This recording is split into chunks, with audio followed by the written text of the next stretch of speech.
नमस्कार मित्रों, कैसे हैं आप। तो एसएससी जेई 2025 को टारगेट करते हुए अपन हाइड्रोलॉजी पढ़ रहे थे, जिसमें आज अपन स्टार्ट करेंगे third chapter, abstraction from precipitation and stream flow measurement. उससे पहले पिछले चैप्टर में प्रेसिपिटेशन में कुछ चीज़ें रह गई थी, उसको थोड़ा सा देख लेते हैं, है ना।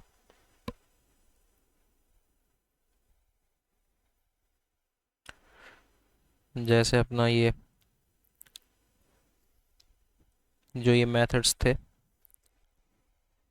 मेथड ऑफ एवरेज रेनफॉल की कैलकुलेशन के लिए, तो जैसे अरिथमेटिक मीन मेथड था, ये लीस्ट एक्यूरेट मेथड है और सुटेबल है प्लेन एरियाज के लिए। ओके, तो यहीं पे लिख लेते हैं, it is least accurate and suitable for plain areas. Okay, फिर अपना आता है थीसन पॉलीगॉन मेथड। इस मेथड में क्या है, it takes care of non uniform distribution of rain gauge और प्लानीमीटर यूज़ किया जाता है टू फाइंड एरिया। ठीक है, तो इसमें भी लिख लेते हैं, it takes care of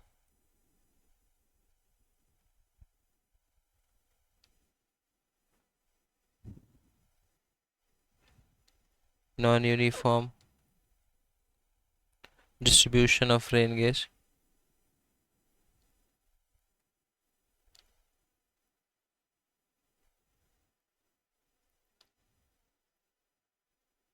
and planimeter is use to find area. वो तो अपन ने पहले भी देखा। ठीक है, ठीक है, ये कुछ चीज़ें हो गई। फिर आती है बात आइसोहीटल मेथड की। तो ये मेथड है सुटेबल फॉर अनड्यूलेटेड हिली एरियाज। ठीक है, and take cares of non uniform rain gauge. ये किसके लिए सुटेबल है, suitable for undulated and hilly areas and takes care of, it also takes care of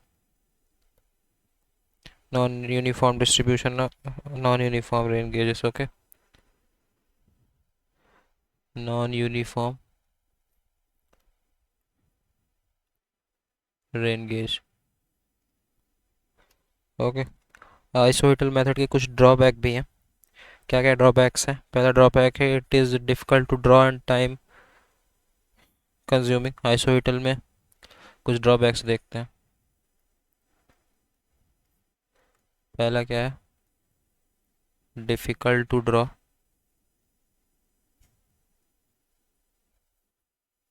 it means कि difficult to draw the graph, इसका graph बनाना थोड़ा मुश्किल होता है, and it is time consuming. Okay, दूसरा ड्रॉबैक क्या है, इट रिक्वायर स्किल्ड लेबर। ठीक है, रिक्वायर स्किल्ड लेबर। तीसरा क्या है, if rainfall pattern changes map has to be changed again. अगर रेनफॉल पैटर्न चेंज होता है, if rainfall pattern changes map has to be changed again. Okay, तो ये कुछ बातें थी। और अपना जो डीएडी कर्व था, डीएडी कर्व क्या है, डिक्रीज होता है एक्सपोनेंशियली। डीएडी कर्व ये है, DAD curve decreases exponentially. Okay, तो ये कुछ चीज़ें थी प्रेसिपिटेशन में। अब बात करते हैं अपन नेक्स्ट चैप्टर की, abstraction form precipitation and stream flow measurement. Okay,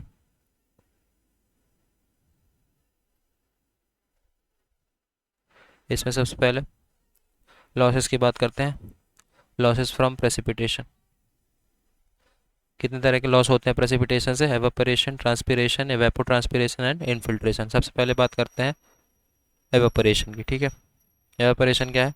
it is a process in which liquid changes to gases state at free surface below the boiling point. ये वो प्रोसेस है जिसमें लिक्विड गैसेस स्टेट में change होता है free surface में below the boiling point through the transfer of heat energy. Okay, ये एक सरफेस फिनोमिना है। No external energy required for evaporation and it happen all the time. Okay, evaporation एक surface phenomena है और कोई external energy नहीं require होती evaporation के लिए, और ये हमेशा होता रहता है, ठीक है। अब कुछ फैक्टर्स देखते हैं जो एवेपोरेशन लॉस को अफेक्ट करते हैं। Factors affecting evaporation losses. पहला क्या है? Vapour pressure.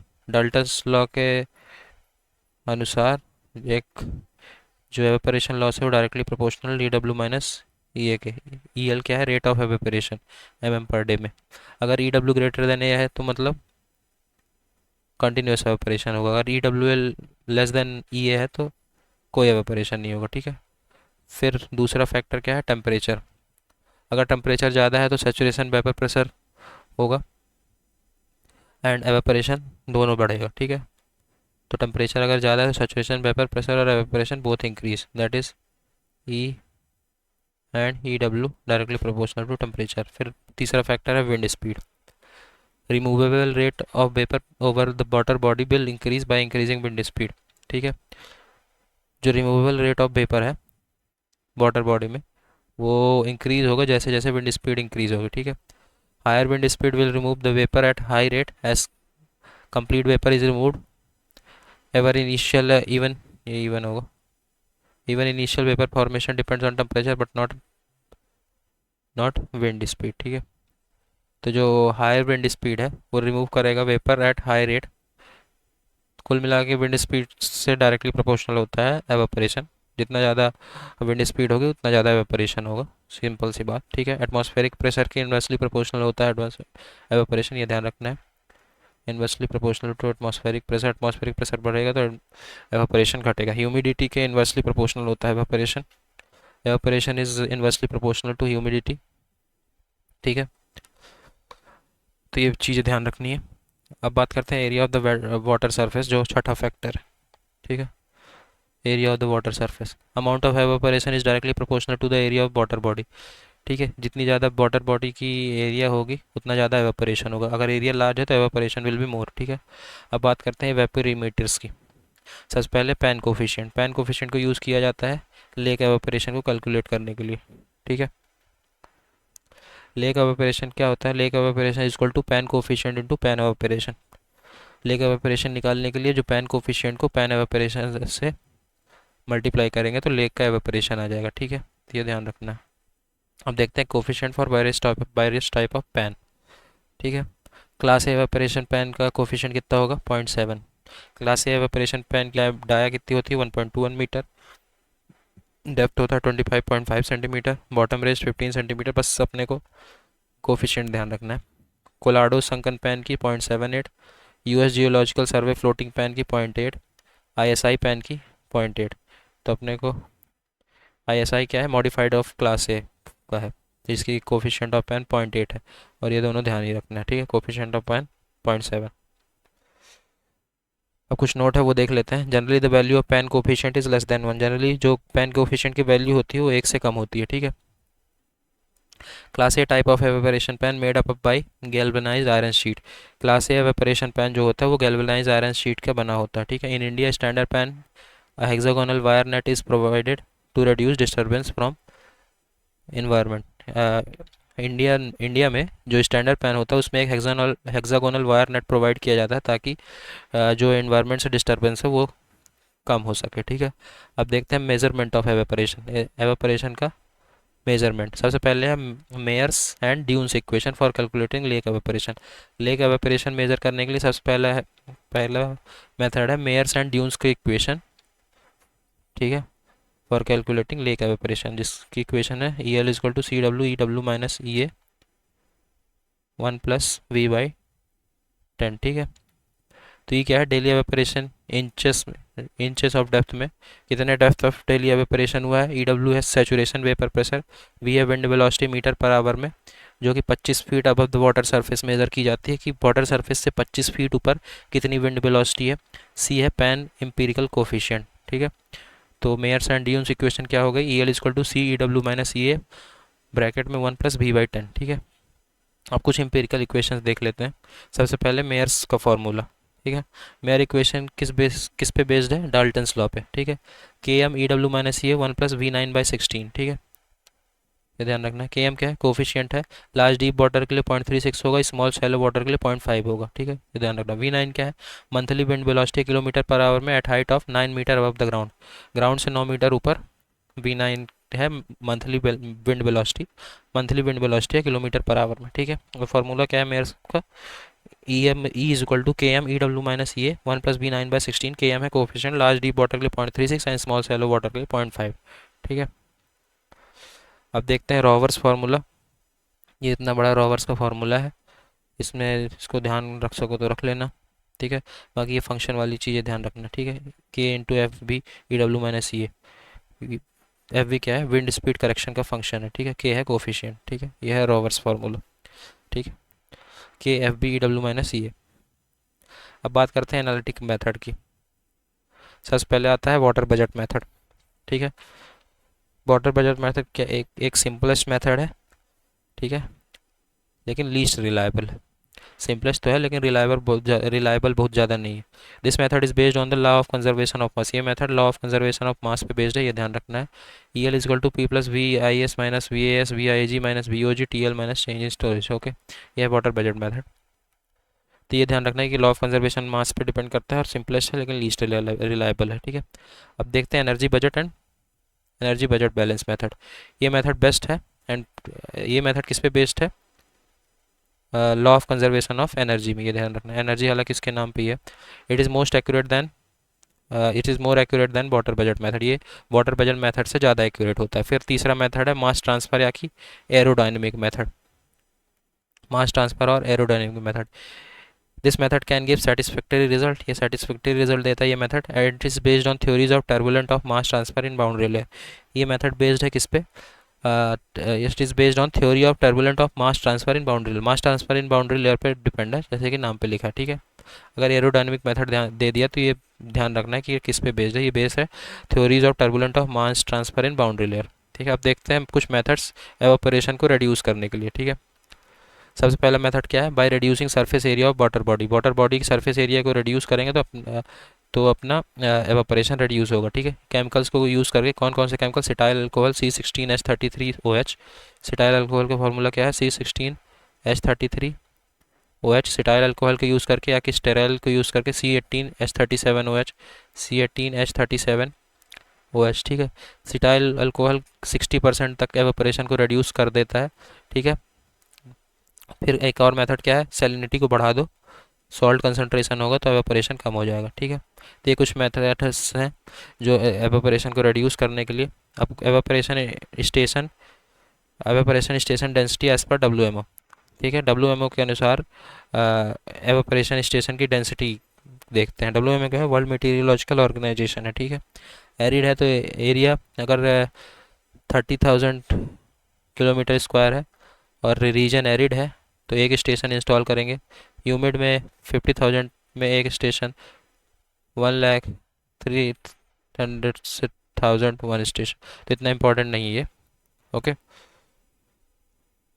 ट्रांसपीरेशन की बात करते हैं। अभी एवेपोरेशन अपना कंप्लीट हुआ, अब बात करते हैं ट्रांसपीरेशन की, ठीक है। ट्रांसपीरेशन क्या है, it is a process by which water leaves the body of living plant and reaches the atmosphere. Transpiration वो प्रोसेस है जिसमें वाटर प्लांट्स के लीव्स को छोड़ के एटमॉस्फेयर में जाता है, ठीक है, in the form of water vapour. उसको बोलते हैं transpiration. Transpiration intact occurs when the plant manufacture carbohydrates for its growth by process of photosynthesis. Transpiration तब ऑकर होता है जब प्लांट कार्बोहाइड्रेट्स बनाता है अपने ग्रोथ के लिए, किस प्रोसेस से, फोटोसिंथेसिस से, जब कार्बोहाइड्रेट बनाता है, ठीक है। ट्रांसपीरेशन रेशियो क्या है, total mass of water transpired by the plant during its full growth. Total mass जो कि ट्रांसपीरेट हुआ है प्लांट के द्वारा ड्यूरिंग उसके full growth upon mass of dry matter produced, कितना mass of dry matter produce हुआ, ठीक है। तो ये हो गया ट्रांसपीरेशन रेशियो। वीट के लिए ट्रांसपीरेशन रेशियो कितना है, 300 to 600। राइस के लिए ट्रांसपीरेशन रेशियो कितना है, 600 to 800, ये दोनों ध्यान रखना है, इंपॉर्टेंट है, ठीक है। ट्रांसपिरेशन मेजर्ड किया जाता है फाइटोमीटर मेथड से, ठीक है। तो transpiration is measured by phytometer method, okay.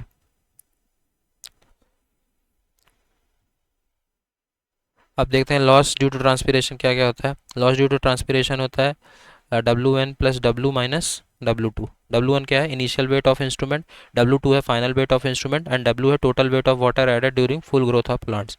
तो लॉस ड्यू टू ट्रांसपिरेशन क्या हो जाएगा, इनिशियल वेट कितना है ट्रांसपिरेशन, इनिशियल वेट कितना है इंस्ट्रूमेंट का, plus total weight of water कितना ऐड किया गया during full growth of plant, minus final wait कितना है इंस्ट्रूमेंट का। तो आ जाएगा कितना लॉस हुआ ड्यूरिंग ट्रांसपिरेशन के द्वारा, ठीक है। ट्रांसपिरेशन की वजह से कितना लॉस हुआ तो वो आ जाएगा। अब बात करते हैं फैक्टर्स अफेक्टिंग द ट्रांसपिरेशन की। ट्रांसपिरेशन में क्या क्या फैक्टर्स अफेक्ट करते हैं, ठीक है। Atmosphere vapour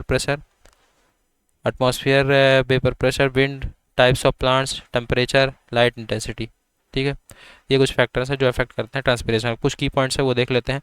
infiltration rate is always equal और less than infiltration capacity. Infiltration rate जो है वो हमेशा या कि इक्वल होगा या कि कम होगा इन्फिल्ट्रेशन कैपेसिटी से, ठीक है।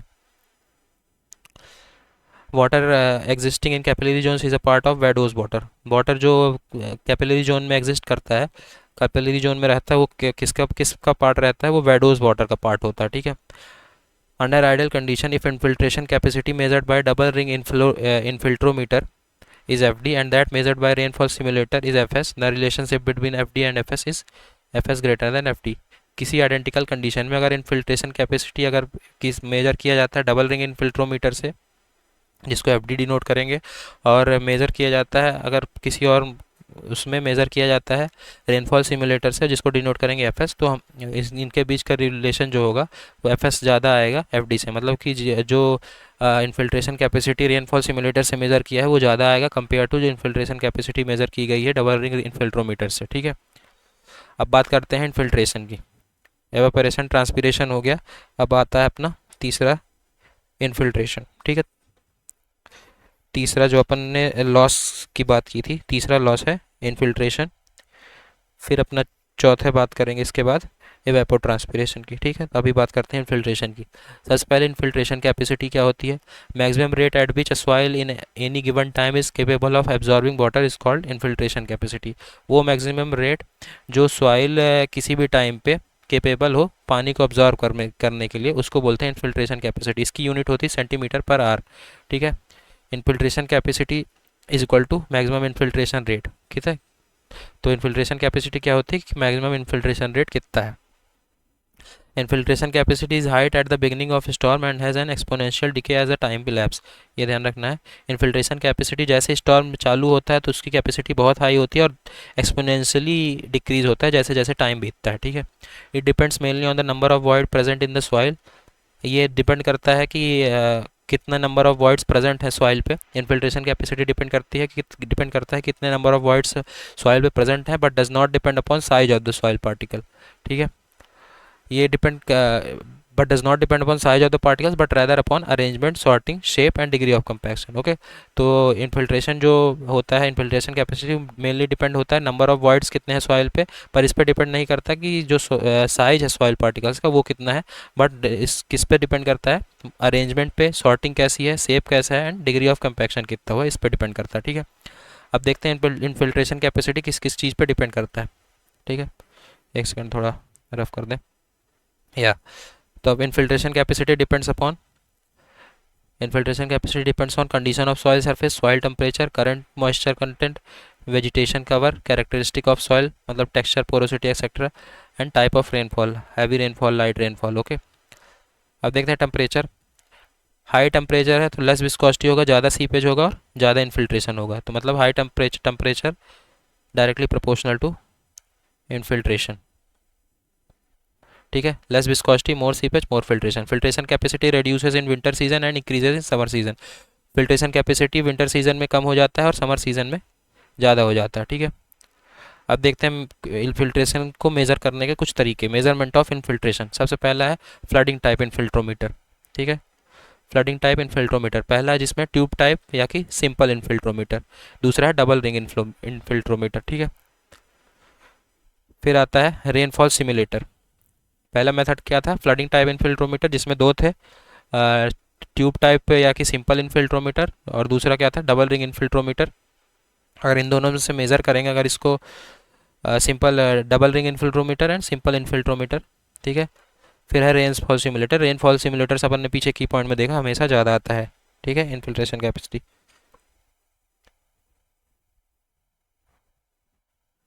वेट अ सेकेंड, अपन ने यहाँ पे क्या देखा, if infiltration capacity measured by double ring is FD and measured by rainfall simulator is FS, the relationship between FD and FS is FS greater than FD, okay।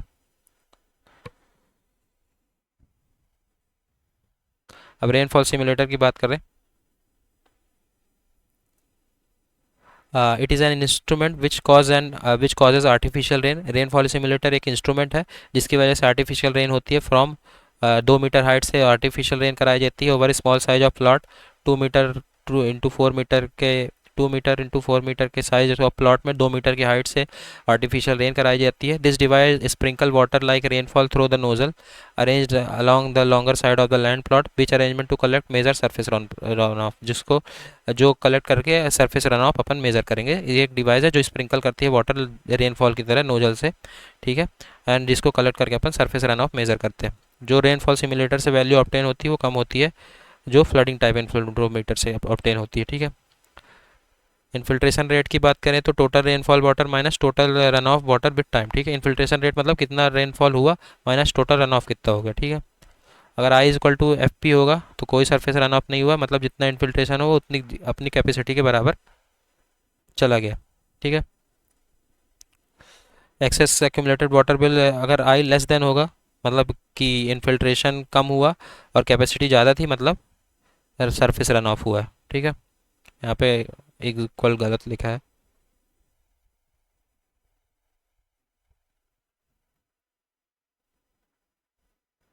इसमें value obtain from rainfall simulator less than value obtain from flooding infiltrometer, ये थोड़ा doubt है, मैं next class में आपको देख के बताऊंगा, है ना, क्योंकि की पॉइंट में लिखा है कि value of F S greater than F D.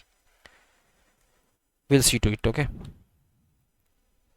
अभी देखते हैं थर्ड, हाइड्रोग्राफ एनालिसिस, और फिर चौथा मेथड क्या है, measurement of subsidence of free water in large basin, ठीक है। अब देखते हैं वैल्यू ऑफ इन्फिल्ट्रेशन कैपेसिटी। सबसे पहले Hortons equation. Infiltration capacity for any soil decreases over time with the start of rainfall. Infiltration capacity किसी भी सॉइल की डिक्रीज करती है over the time start rainfall के स्टार्ट होने से, ठीक है। तो हॉर्टन्स इक्वेशन का क्या इक्वेशन है इन्फिल्ट्रेशन कैपेसिटी का, F P is equal to F C plus F naught minus F C E power minus K H T D T, ठीक है। एफ नॉट क्या है, कांस्टेंट रेट या कि इन्फिल्ट्रेशन कैपेसिटी। एफ नॉट क्या है, initial infiltration capacity at time is equal to 0। K H है Horton decay constant, Horton's decay constant है, ठीक है। अब कुछ इन्फिल्ट्रेशन इंडिसीज की बात कर लेते हैं। इन्फिल्ट्रेशन इंडिसीज क्या क्या है, it is defined as the average infiltration rate. ये इन्फिल्ट्रेशन इंडिसीज को एवरेज इन्फिल्ट्रेशन रेट की तरह डिफाइन किया जाता है। सबसे पहला क्या है, फाई इंडेक्स, ठीक है। Phi index is derived from the rainfall hyetograph with the knowledge of resulting run off volume. Phi index को रेनफॉल हिटोग्राफ से डिराइव किया जाता है जब रन ऑफ वॉल्यूम का नॉलेज अपने पास रहे। तो फाई इंडेक्स होता है P minus Q by T in centimetre per hour, ठीक है। पी क्या है, total run off total rainfall, Q है total run off depth, and T है रेनफॉल ड्यूरेशन, कितनी देरी रेनफॉल हुआ है, ठीक है। अगर I less than phi index है तो rainfall infiltration rate rainfall intensity के बराबर होगा। अगर rainfall intensity less than phi index है तो इन्फिल्ट्रेशन रेट रेनफॉल इंटेंसिटी के बराबर होगा। अगर rainfall intensity greater than phi index है तो इन्फिल्ट्रेशन रेट फाई इंडेक्स के बराबर होगा। Phi index is a value that separate run off and rainfall intensity for a particular storm. Phi index वो वैल्यू है जो कि रन ऑफ और रेनफॉल इंटेंसिटी को एक पर्टिकुलर स्टॉर्म के लिए सेपरेट करती है, अलग अलग करती है, ठीक है। अब देखते हैं ratio of phi index for flood storm and soil condition in India.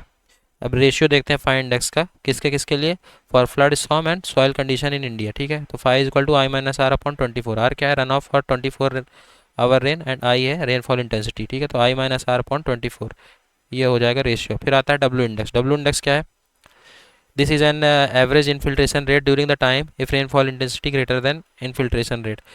तो डब्ल्यू इंडेक्स एक एवरेज इन्फिल्ट्रेशन रेट है, कब का, जब रेनफॉल इंटेंसिटी इन्फिल्ट्रेशन रेट से ज़्यादा हो जाए, ठीक है। डब्ल्यू इंडेक्स जो है वो फाई इंडेक्स का रिफॉर्म्ड वर्जन है, ठीक है। तो डब्ल्यू इंडेक्स क्या क्या क्या हो जाएगा, P minus Q minus I L upon T R. P क्या है, टोटल प्रेसिपिटेशन या कि टोटल रेनफॉल सेंटीमीटर में, क्यू है टोटल रन ऑफ सेंटीमीटर में, आई एल इनिशियल लॉस कितना हुआ सेंटीमीटर में, ठीक है। टी डब्ल्यू है duration of rainfall in hour, ठीक है। ये टी डब्ल्यू, डब्ल्यू इंडेक्स हमेशा लेस और इक्वल टू फाई इंडेक्स होगा, ठीक है। डब्ल्यू इंडेक्स ऑलवेज लेस और equal to phi index. W index जो होता है वो ज़्यादा एक्यूरेट होता है फाई इंडेक्स से। W index is more accurate than phi index, okay. अब बात करते हैं इवेपो ट्रांसपीरेशन की। वेट थोड़ा रफ कर दूँ।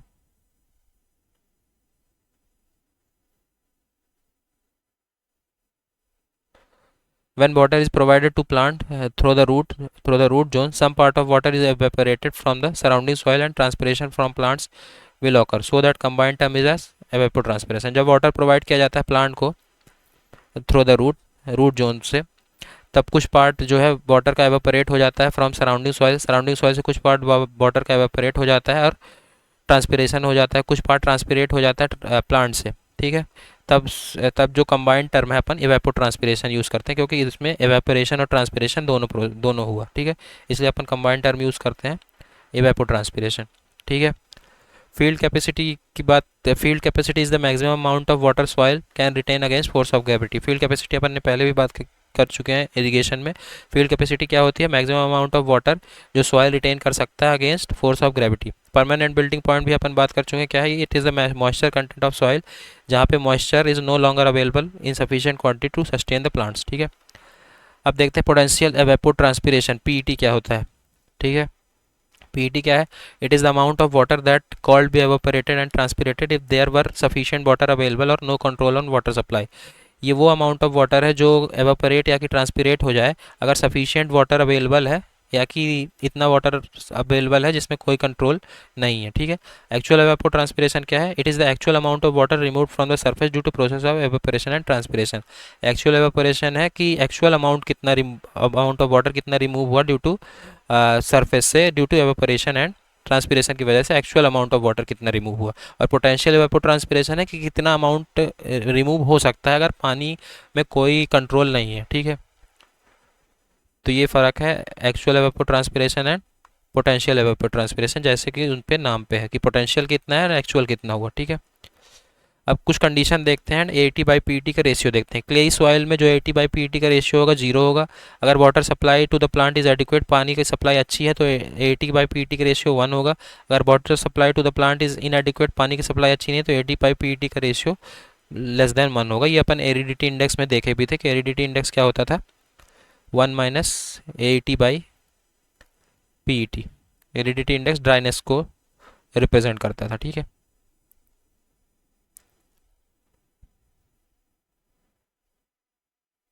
एक सेकंड थोड़ा रफ कर लें। जो रेशियो है एटी बाई पी टी का वो 0 से 1 के बीच होता है, ठीक है। Ratio of eighty by P T is between 0 से 1। परमानेंट बिल्डिंग पॉइंट के लिए परमानेंट बिल्डिंग पॉइंट पे एटी 0 होगा। एटी को मेज़र किया जाता है लाइसीमीटर की मदद से, ठीक है। ये ध्यान रखना है ये तीनों चीज़, ठीक है। Eighty can be measured by lysimeter, ठीक है। अब बात करते हैं पेनमैन्स इक्वेशन की। पेनमैन्स इक्वेशन क्या है, it is based upon both energy balance and mass transfer approach. Penman equation जो है वो एनर्जी बैलेंस और मास ट्रांसफर अप्रोच दोनों पे बेस्ड है, ठीक है। इसकी एक इक्वेशन है P T A H N E alpha by upon A plus gamma. तो ये वाला इक्वेशन ध्यान रखें, तो A H N plus E alpha gamma upon A plus gamma, ठीक है। पीटी क्या है, डेली पोटेंशियल एवेपोट्रांसपिरेशन। ए है slope of saturation vapour pressure. H N net radiation in mm of evaporable water per day. ये है parameter including wind velocity and saturation deficit. G है psychrometric constant 0.49 mm होता है mercury के लिए। 0.49 mm of mercury होता है psychrometric constant. जी कितना होगा, 0.49 mm ऑफ मरकरी, ठीक है। जी है क्या, साइक्रोमेट्रिक कांस्टेंट, ठीक है। U2 है mean wind speed 2 metre above ground से किलोमीटर पर डे में मेजर करेंगे। EW saturation vapour pressure and ये एक्चुअल वेपर प्रेशर, ठीक है। तो ये पेनमैन इक्वेशन है, ध्यान रख सकें तो ध्यान रखें, मतलब इतना तो ध्यान रखें ताकि टिक कर सकें, ठीक है। A H N plus E alpha gamma upon A plus gamma, ठीक है। ए क्या है, slope of saturation vapour pressure versus temperature, ठीक है। अब देखते हैं Blaney Criddle's formula. Blaney Criddle का फार्मूला देखते हैं, ठीक है। It assume that PT is related to hour of sunshine and temperature which are taken as measure of solar radiation at area. ये क्या अज्यूम करता है कि जो पीटी है वो किससे रिलेटेड है, कि कितने आवर ऑफ सनसाइन है और टेम्परेचर से रिलेटेड है, which are taken as measure of solar radiation at an area, ठीक है।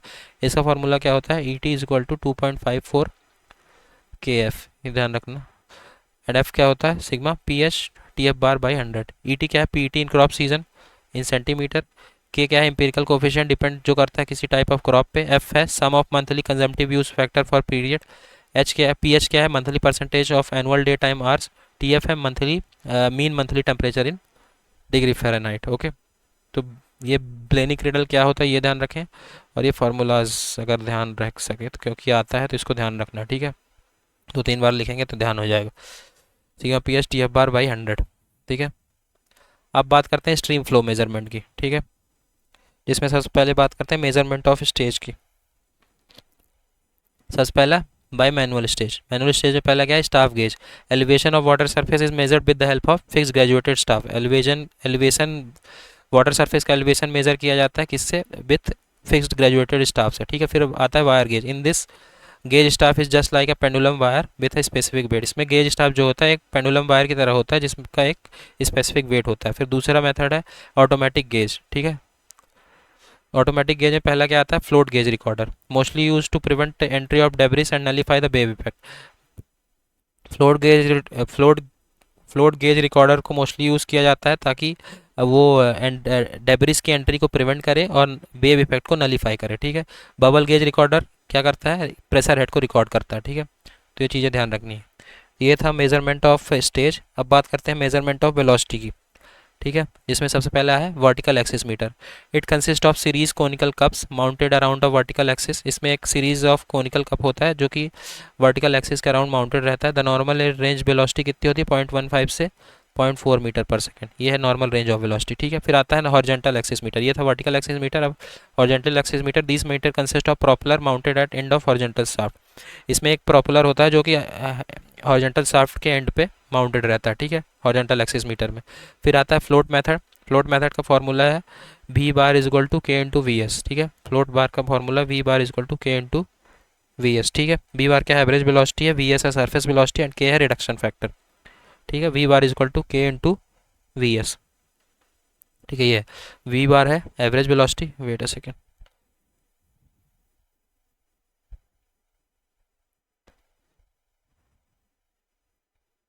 ओके। वी बार है एवरेज वेलोसिटी, वी एस है सरफेस वेलोसिटी एंड के है रिडक्शन फैक्टर। के की वैल्यू कहाँ से कहाँ तक होगी, 0.85 से 0.95, ओके। फिर आता है current meter method. Current meter method का formula V is equal to A N S plus B. V क्या है, स्ट्रीम वेलोसिटी है एट द इंस्ट्रूमेंट लोकेशन पे स्ट्रीम वेलोसिटी है। एन एस क्या है, रिवॉल्यूशन पर सेकेंड ऑफ मीटर, ठीक है। एंड ए बी क्या है, कांस्टेंट है, कांस्टेंट ऑफ मीटर, ठीक है। अब बात करते हैं मेजरमेंट ऑफ डिस्चार्ज की। दो मेथड है, direct method and indirect method. Direct method क्या है, area velocity method, moving boat method, electromagnetic method and ultrasonic method. And indirect method क्या है, slope area method by, and दूसरा by hydraulic structure. Hydraulic structure कैसे, weir flumes gated structure, ठीक है। अब देखते हैं indirect method of discharge measurement. Indirect method of discharge measurement, जिसमें सबसे पहले आता है स्लोप एरिया मेथड, ठीक है। इसको थोड़ा रफ कर लूँ,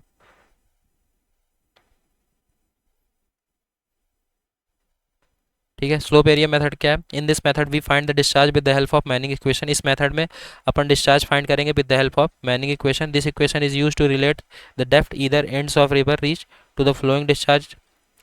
इस इक्वेशन का यूज़ करेंगे डेप्थ को रिलेट करने, to relate the depth at either ends of river.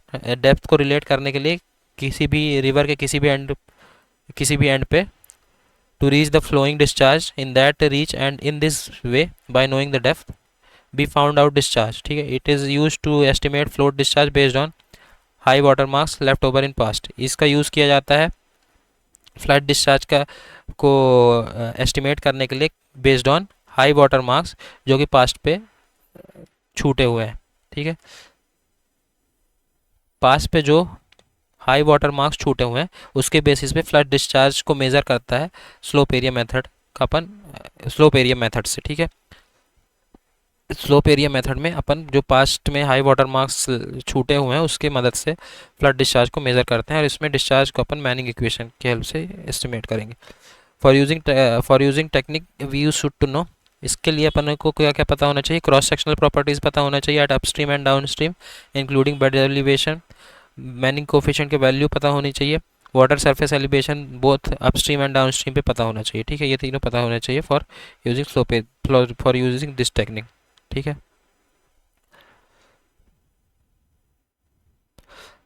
अब एक कुछ नोट है वो देख लेते हैं। Sounding weight, it is standard weight which are use to fix the current meter in correct position. Sounding weight एक स्टैंडर्ड वेट है जिसका यूज़ किया जाता है करंट मीटर को करेक्ट पोजीशन में फिक्स करने के लिए। ठीक है, इसका एक फार्मूला है W is equal to 50 into V average into D. W is equal to 50 V average into D. ठीक है, इसका यूज़ किया जाता है करंट मीटर को करेक्ट पोजीशन में फिक्स करने के लिए। फिर आता है वेडिंग। वेडिंग क्या है? Found out the velocity and discharge with the help of current meter is known as wading. Current meter की मदद से वेलोसिटी और डिस्चार्ज को जब अपन निकालते हैं उसको बोलते हैं वेडिंग। ठीक है, तो यहाँ पे अपना ये चैप्टर कंप्लीट होता है, abstraction from precipitation and stream flow measurement. अब नेक्स्ट चैप्टर में अपन बात करेंगे रन ऑफ एंड हाइड्रोग्राफ की। Okay, so thank you so much.